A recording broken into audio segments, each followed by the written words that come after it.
Toute l'actualité politique et parlementaire, c'est le journal de 19h sur Public Sénat. Bonsoir à tous. Voici les titres de ce mardi 15 mars. Apocalypse à Fukushima, c'est le mot choisi ce soir par le commissaire européen à l'énergie pour qui les autorités japonaises ont perdu tout contrôle de la centrale. Un événement dramatique d'une ampleur considérable, ce sont les formules de Nicolas Sarkozy qui s'exprimera sur l'option nucléaire demain au Conseil des ministres. Pas de remise en cause, mais la France n'éludera aucune question. Constat d'échec d'Alain Juppé au sommet de la diplomatie du G8. La France n'est pas suivie dans son idée d'une action militaire en Libye. Une victoire de plus pour le colonel Kadhafi, dont les troupes progressent encore sur le terrain. Et puis notez les deux invités du 19h ce soir sur Public Sénat. Luc Châtel, le ministre de l'Éducation nationale, qui fait face aujourd'hui encore à de nouvelles critiques sur les suppressions de postes. Et Gérard Collomb, le sénateur maire socialiste de Lyon, qui publie « Et si la France s'éveillait ?» Une tribune libre qu'on peut lire un peu comme un avertissement au Parti socialiste. Si Martine Aubry s'éveillait, c'est écrit par un partisan de Dominique Strauss-Kahn. Les immeubles ont à nouveau tremblé aujourd'hui au Japon. Un séisme de magnitude 6 dont l'épisode le plus fâcheux s'est produit à proximité de la capitale. L'épicentre était en effet à 120 km de Tokyo, à proximité du mont Fuji. Cette nouvelle réplique intervient dans le contexte de plus en plus critique de la catastrophe nucléaire. Surveillée le sens du vent, espérer qu'il pousse les rejets radioactifs au large dans le Pacifique. Le hasard de la météo déterminera le risque désormais pour les Japonais confrontés à une menace majeure avec la multiplication des accidents à la centrale de Fukushima ces dernières heures. Lola Sorrenti. C'est peut-être l'opération de la dernière chance. Pour refroidir les combustibles radioactifs du réacteur 4 de la centrale de Fukushima, des déversements d'eau par hélicoptère sont désormais envisagés. Depuis ce matin, la situation sur place ne fait qu'empirer. À 6h20, le deuxième réacteur de Fukushima explosait. L'enceinte de confinement est endommagée, comme son étanchéité. 2 brèches de 8 mètres fissurent le bâtiment d'où s'échappe la radioactivité. Une radioactivité qui atteint un niveau critique et qui met en danger la santé des habitants. C'est ce qu'annonce le gouvernement japonais. Quelques heures plus tard, c'est le réacteur 4 qui prend feu, provoquant de nouvelles fuites de particules radioactives. Au total, 4 réacteurs endommagés. Le gouvernement nippon demande aux habitants vivant dans un rayon de 30 km autour de la centrale de rester calfeutrés chez eux. D'autres, nombreux, fuient la région de Tokyo par crainte de contamination radioactive. Les Japonais scrutent avec attention la direction des vents qui balayent l'archipel. En cas de vent du nord, c'est la capitale qui serait directement menacée. Événement dramatique d'une ampleur considérable, dit donc Nicolas Sarkozy, qui n'a pas mâché ses mots lors d'un déplacement aujourd'hui dans le Tarn-et-Garonne, tout en rappelant l'apport du nucléaire à la France. Il s'exprimera d'ailleurs demain sur ce sujet au Conseil des ministres. Un échange sur cette question très débattue à l'Assemblée nationale aujourd'hui entre Jean-Marc Ayrault et François Fillon. Nous demandons un moratoire, non pas sur la recherche, mais sur le développement de capacités nucléaires supplémentaires en France.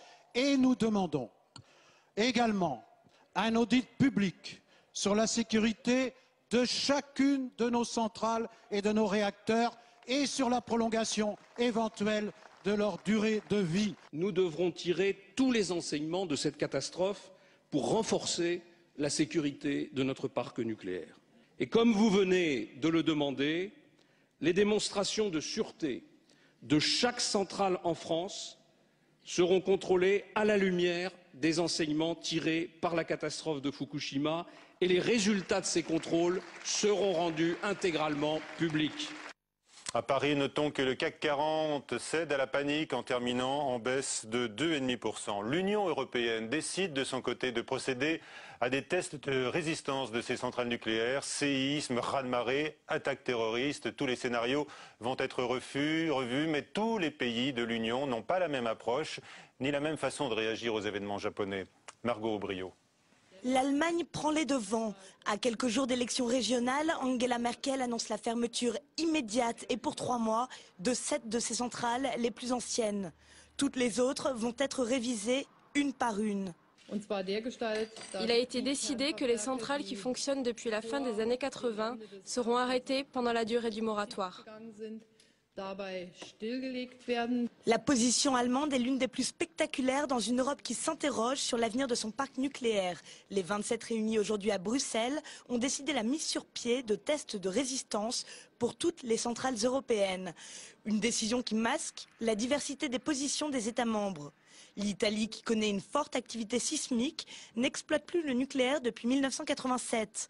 Mais le pays pourrait bien relancer la filière. Un référendum sur le sujet doit même être organisé dans les prochains mois. Au Royaume-Uni aussi, le gouvernement se veut rassurant. Ici, le risque sismique est beaucoup plus faible qu'au Japon, répète le gouvernement. Hier, la Suisse, bien que non membre de l'Union européenne, avait annoncé la suspension de ses projets de renouvellement de ses centrales. La situation au Japon, bien sûr, a été abordée par les ministres des Affaires étrangères des 8 puissances les plus industrialisées, le G8. La rencontre de Paris, où était présent le ministre japonais, n'a surtout pas permis aujourd'hui de trouver un accord sur la Libye. Élise Cardi. Malgré la tourmente, il a quand même fait le déplacement. Le ministre des Affaires étrangères japonais était présent à la réunion du G8. Une visite rapide et saluée par ses homologues, alors que son pays est touché par une terrible crise nucléaire. Mais c'est sur la Libye qu'on attendait des positions fortes et surtout de savoir si une intervention militaire serait décidée. Mais faute de consensus, il n'y aura pas d'action militaire dans l'immédiat et même pas de zone d'exclusion aérienne voulue à l'origine par Paris et par Londres. Elle n'apparaît pas dans leurs conclusions. Les ministres présents ont dû donc répondre aux critiques des journalistes sur la lenteur de la réaction internationale. Bien entendu, les tanks sont plus rapides que les débats au Conseil de sécurité de l'ONU. Mais nous ne souhaitons pas réagir à une action violente dont on veut voir la fin, en mettant en œuvre une action qui ne recueillerait pas le consensus international. Le ministre russe interpellé sur ces questions a demandé d'avoir plus de précisions sur la position de la Ligue arabe avant de se prononcer lui-même. La situation est assez claire. Nous souhaitons obtenir plus d'informations concrètes sur la manière dont nos amis arabes se proposent d'agir. Et dès que ce sera fait, bien entendu, avec d'autres, nous nous pencherons sur ces propositions. Au final, les 8 pays les plus industrialisés se sont donc séparés sur une simple déclaration d'intention. Tout au plus, une nouvelle résolution des Nations Unies pourrait être votée dans la semaine. C'est ce qu'a affirmé le ministre français des Affaires étrangères.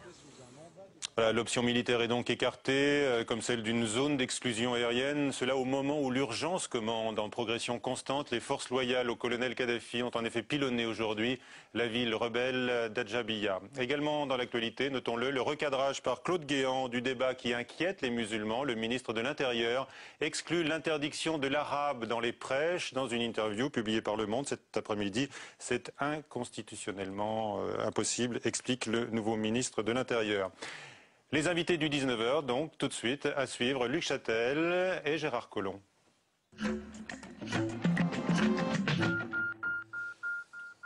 Luc Châtel, bonsoir. Merci d'être avec nous. Je le disais, vous faites face à de nouvelles critiques de votre action. Gérard Collomb, bonsoir, sénateur maire socialiste de Lyon, qui publie donc « Et si la France s'éveillait ?» Mais d'abord un mot l'un et l'autre sur la situation nucléaire. Je vous le disais tout à l'heure, le commissaire européen à l'énergie parle d'apocalypse désormais au Japon. Est-ce que la situation rend urgent dans notre pays un débat public, Luc Châtel? Écoutez, d'abord, comme l'a très bien dit le Premier ministre à l'Assemblée nationale, l'urgence, elle est à la solidarité vis-à-vis de nos amis japonais, à la fraternité, il a utilisé le mot, et au soutien que nous pouvons apporter face à ce drame absolument épouvantable. Alors ensuite, naturellement, il faudra tirer des conséquences de ce qui se passe au Japon. Et le Premier ministre l'a évoqué en disant clairement que nos centrales seront inspectées, qu'il était prêt à ce qu'il y ait un travail à ce niveau-là, qui soit rendu public, transparent.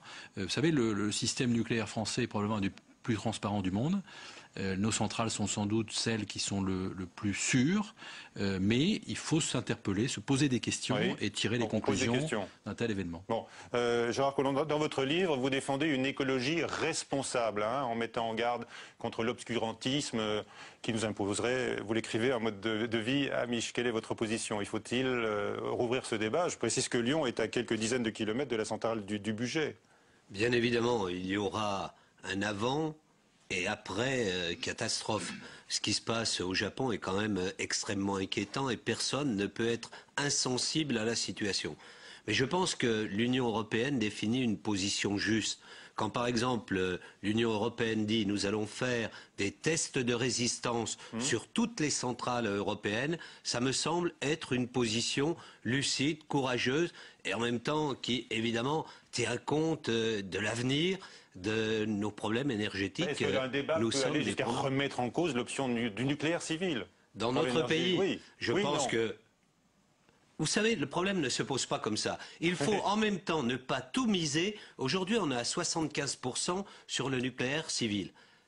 Il faut penser à d'autres types d'énergie. Et par exemple, aujourd'hui, sur les énergies renouvelables, les errements qu'on a eus dans les derniers temps avec des positions extrêmement différentes fait qu'on ne s'engage pas sur d'autres types d'énergie en France, ce qui évidemment nous pénalise par rapport à un certain nombre d'autres pays européens.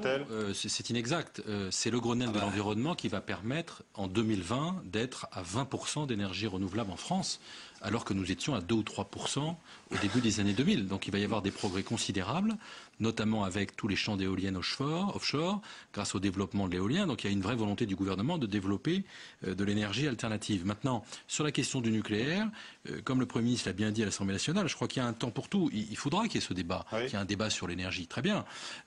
Simplement, 75%, il faut rappeler, il y a la question du coût aussi, il y a la question de la technicité.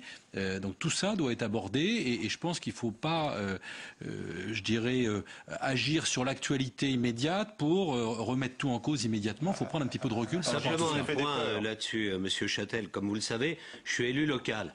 Et j'avais beaucoup de projets de photovoltaïque qui étaient dans ma ville destinés à se développer. Et puis les dernières mesures prises par le gouvernement sur le prix du rachat de cette énergie, évidemment, cassent totalement la filière. Donc ce n'est pas vrai qu'on va aussi loin que ce que vous dites. La filière s'approvisionne beaucoup en Chine et ailleurs. Ce que je dis, c'est que nous n'avons pas de filière française. Et qu'évidemment, c'est une de nos faiblesses. Nous, quelquefois, on fait des lois, mais d'autres font effectivement les filières. Le Japon, pour ce cas-là, et la Chine en particulier. Bon, allez, j'ai encore deux questions politiques à l'un et à l'autre. Ensuite, on parlera de l'éducation nationale et de votre livre, Gérard Collomb, à propos du Front républicain. Ici même, hier, il y avait Serge Dassault. Il s'est prononcé pour une alliance républicaine, c'est-à-dire donc un rejet du candidat du Front national s'il est présent au second tour. Luc Châtel, qu'est-ce que vous faites, vous, au second tour, si vous avez le choix entre un bulletin du Front national et un bulletin du Parti socialiste? Nous, la position de l'UMP, moi, personnellement, la position de l'UMP est claire, à laquelle j'appartiens et j'adhère complètement, c'est que nous ne ferons jamais d'alliance avec le Front national. Mais quel bulletin vous mettez dans l'urne? Et d'ailleurs, nous avons démontré depuis plusieurs années que nous combattions le Front national. Jacques Chirac l'a fait, Nicolas Sarkozy l'a fait, et nous avons gagné en respectant cette stratégie. Maintenant, la question du Front républicain, d'abord, elle ne se pose pas, parce qu'on n'est pas au soir du second tour. Je ne suis pas sûr que ces fronts républicains soient de nature à clarifier les positions des uns et des autres.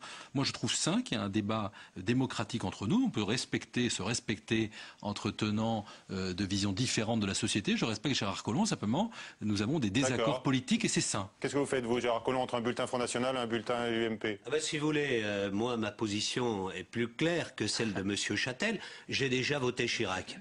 D'accord, voilà. Bon, c'est dit. Allez, l'éducation nationale. Dernière polémique, Luc Châtel, sur les suppressions de postes avec l'offensive de parents d'élèves de Seine-Saint-Denis qui saisissent donc la halle, ils s'estiment discriminés.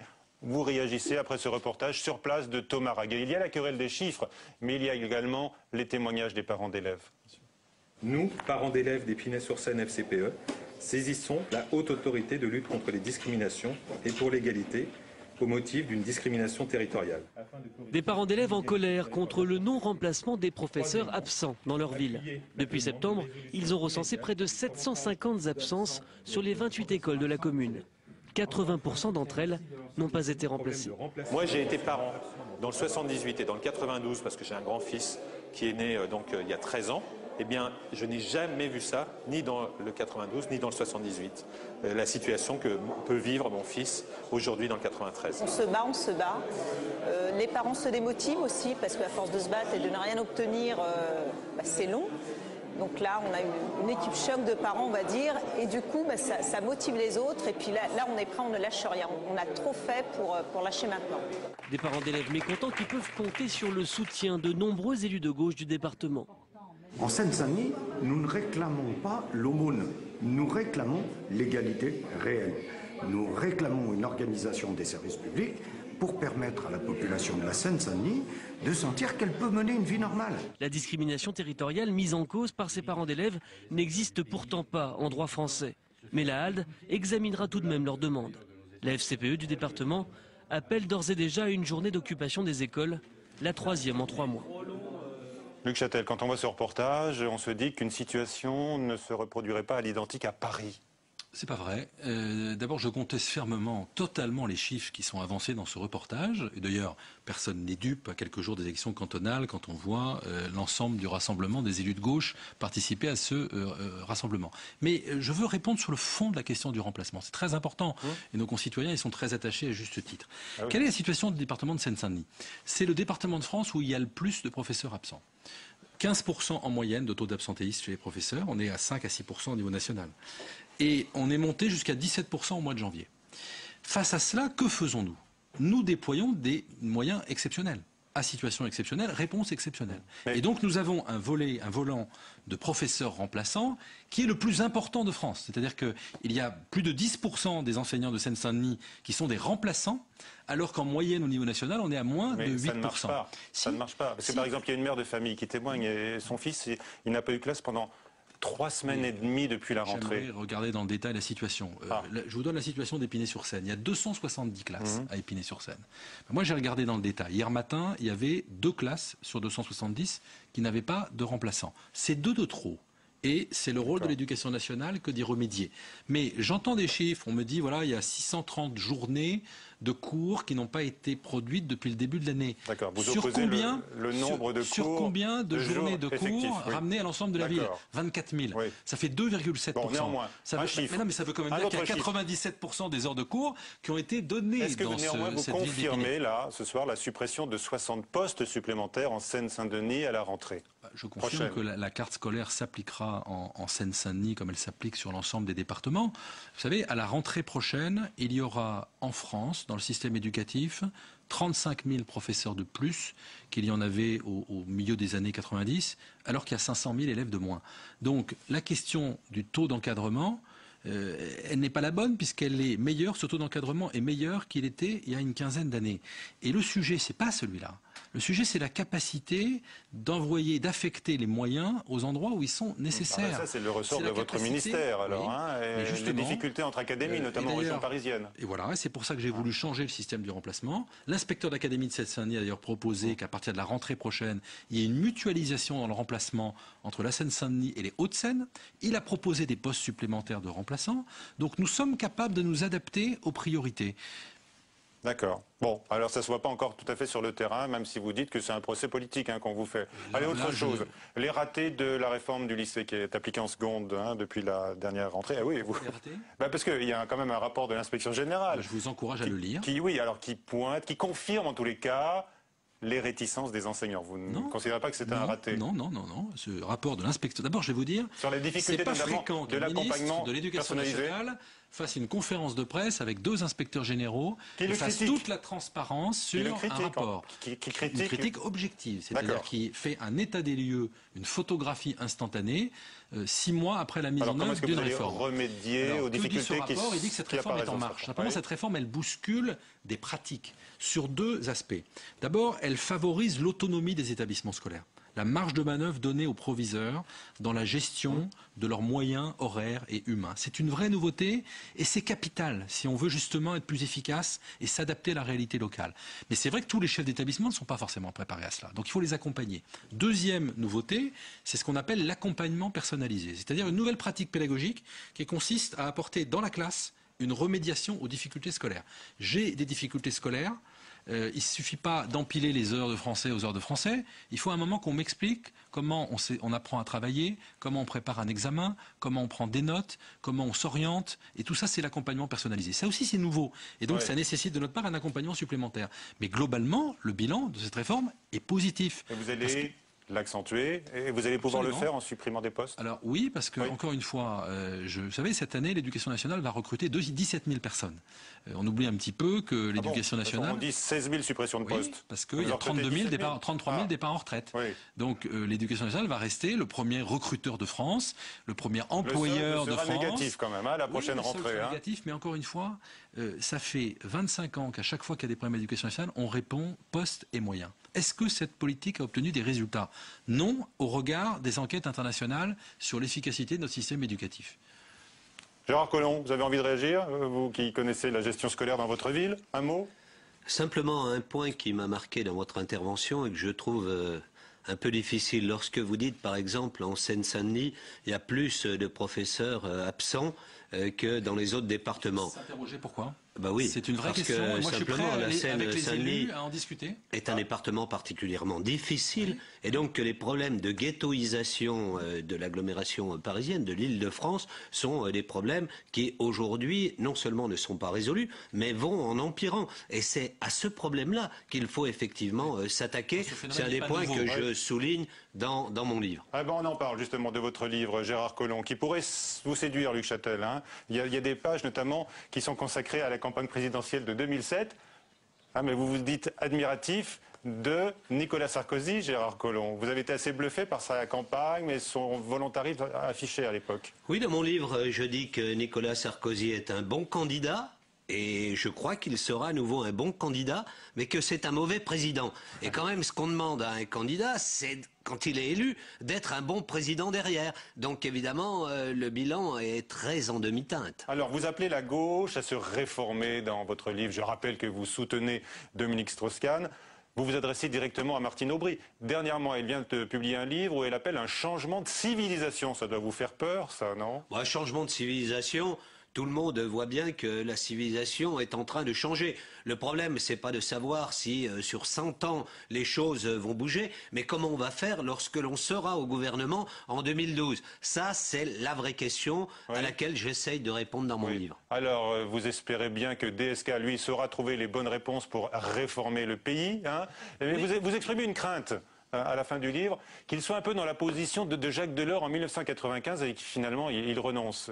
Vous savez, je crois qu'il vient de nous éclairer un petit peu. Oui. Moi, j'ai vu 2 émissions en peu de temps de la part de Dominique Strauss-Kahn. Je vois bien effectivement qu'il est plutôt prêt à entrer en campagne qu'à se dérober. Donc le problème ne sera pas celui de Jacques Delors. Ah mais quand même, comme avec Jacques Delors, il se retrouvera avec un parti socialiste en léger décalage par rapport à lui. On va essayer de corriger. D'ailleurs, c'est pour ça que j'ai publié ce livre, parce que je pense qu'il faut faire prendre conscience aux socialistes que demain, on ne rasera pas gratis, qu'il faut plutôt miser sur les réformes de structure que dire on mettra plus d'argent sur tous les budgets. Oui. Alors vous dénoncez les vieux réflexes de la gauche, du Parti socialiste, l'intervention de l'État, la redistribution, la réglementation. Comment est-ce que vous vous définissez toujours aujourd'hui, vous? Socialiste, oui, mais...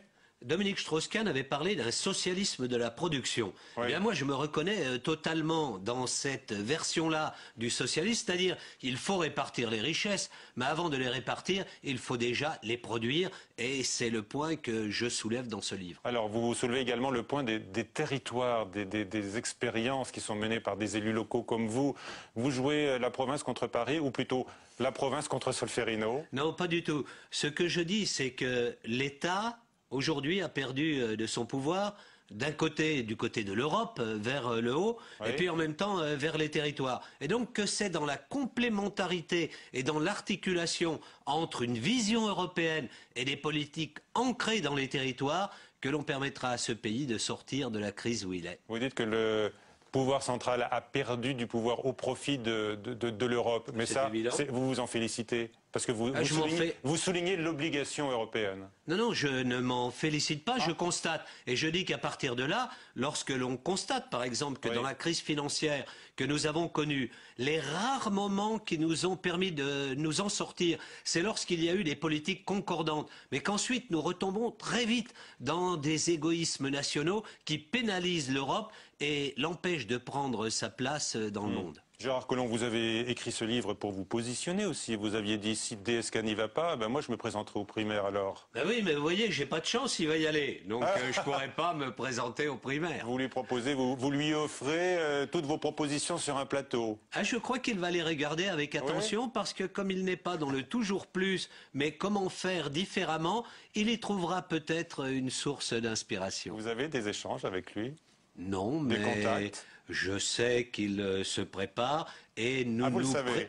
Oui, nous pensons qu'il va y aller. Et donc les élus locaux sont aujourd'hui en train de préparer le terrain. Vous voyez par exemple en Rhône-Alpes, tous les grands élus locaux ont signé un manifeste pour que Dominique Strauss-Kahn puisse revenir et qu'il soit largement élu. Parce que ce que nous voulons, ce n'est pas simplement l'élection, c'est qu'ensuite, quand nous serons élus, on ne dise pas un an après, comme c'est le cas pour Nicolas Sarkozy, eh bien, ils ont déçu. Parce qu'autrement, ce que vous évoquez tout à l'heure, c'est-à-dire l'hypothèse du Front National, si la droite échouait, si la gauche ensuite échouait, alors la tentation populiste serait forte. Est-ce que Dominique Strauss-Kahn est le seul à pouvoir battre Nicolas Sarkozy, selon vous?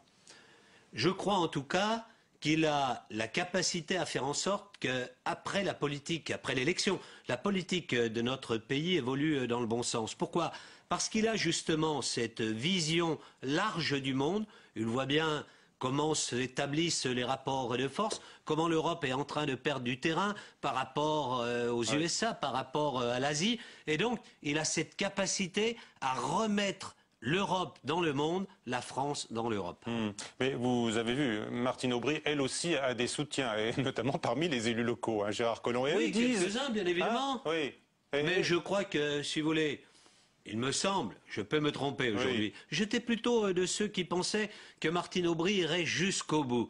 Et aujourd'hui, j'ai un peu le sentiment inverse, et je pense qu'elle va, elle aussi, se retrouver dans le soutien à Dominique Strauss-Kahn. Bon, vous avez des informations là, parce que non, pour être aussi affirmatif, c'est un sentiment comme ça. C'est ce que je vois se profiler à l'horizon. Mais je peux me tromper. Ah oui, d'accord, vous n'êtes pas sûr. Mais parce que les partisans de Martine Aubry sont sûrs qu'elle seule peut rassembler la gauche au premier tour, à l'inverse de Dominique Strauss-Kahn. Hein. Vous voyez, je pense que par rapport au président de la République actuelle, Dominique Strauss-Kahn aura plus de crédibilité dans le positionnement qui est quand même essentiel, parce que l'élection, ça ne se gagne pas qu'au premier tour. Il faut aussi faire plus de 51 et, si possible, faire un très bon score pour pouvoir gouverner après. Merci Gérard Collomb. Donc, et si la France s'éveillait, c'est une tribune libre publiée aux éditions Plomb. Merci de votre visite. Sachez que demain, mercredi, les chaînes parlementaires diffuseront en direct de l'Assemblée nationale, et cela à partir de 16h15. La réunion des membres de la filière nucléaire avec la ministre de l'écologie, Nathalie Kosciusko-Morizet. Ce débat donc qu'on a évoqué tout à l'heure avec Luc Châtel est donc engagé à l'Assemblée nationale demain. Il s'agit donc d'une réunion conjointe de l'Office parlementaire d'évaluation des choix scientifiques et techniques, donc entre le Sénat et l'Assemblée nationale, en direct demain à 16h15. À 22h, Sonia Mabrouk pour le prochain journal sur Public Sénat. Tout de suite sur la chaîne parlementaire Assemblée nationale, un documentaire qui nous éloigne de la politique. Il est consacré à Chanel. Bonsoir.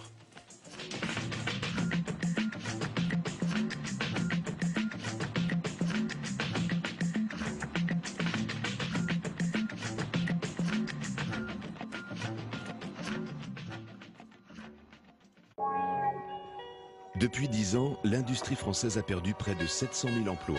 Quelle en est la cause? Comment enrayer le phénomène? On ne peut pas laisser nos industriels avec des poids de 10 kilos aux chevilles. Pendant plusieurs mois, les sénateurs ont enquêté. Déplacements sur le terrain, rencontres avec les chefs d'entreprise, Public Sénat a suivi cette mission. L'idée est simple, c'est de venir sur le terrain, vous écouter. Quel est votre diagnostic concernant ces phénomènes de désindustrialisation? Mission sur la désindustrialisation, jeudi à 22h30 sur Public Sénat. Les dimanches 20 et 27 mars, les chaînes parlementaires vous proposent 2 soirées spéciales pour suivre en direct les résultats des élections cantonales. Reportages, analyses, débats. 2 soirées présentées par Myriam Ankawa et Michael Zamès. Les résultats des cantonales, c'est dimanche dès 19h50 sur les chaînes parlementaires.